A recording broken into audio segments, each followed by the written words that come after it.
Hello, this is how to do pigeon pose. So we're going to start on the ground on our hands and our knees. So hands, palms flat down to the floor, fingertips forward, hands are underneath the shoulders, knees underneath the hips, shins trailing behind the knees. The tops of the feet are on the ground, the bottoms of the feet face the ceiling.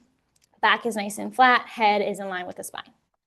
From here, we're going to do it on the left side. So left knee is going to pull forward and it's going to plant underneath the left wrist or right behind the left wrist. And you want your left ankle to come towards the right wrist. So the hands stay where they were. And then you're going to walk that right leg back so that the right knee is now behind the hip.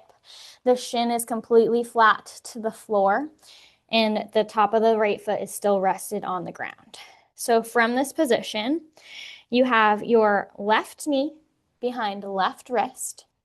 You're striving to get that left ankle behind the right wrist.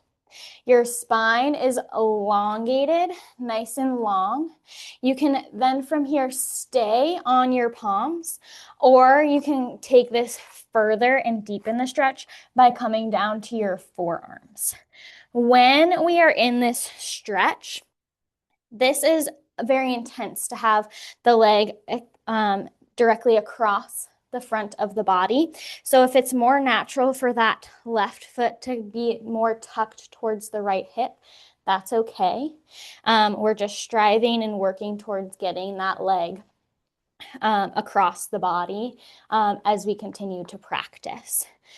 As you do this stretch, you want to think about your hips being square and in line. So both your hips are at the same height. You don't have one hip dipping down or one hip lifting higher than the other.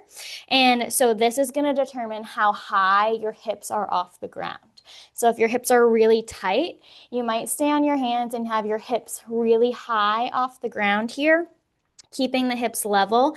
If your hips have more flexibility and more give, you might be able to sink them lower towards the ground and you might be able to come to those forearms. So keeping the hips square is going to help you get the most out of the stretch, and then making your decisions of that foot placement, either behind the wrist or tucked towards the hip, and then being on your hands or your forearms from there.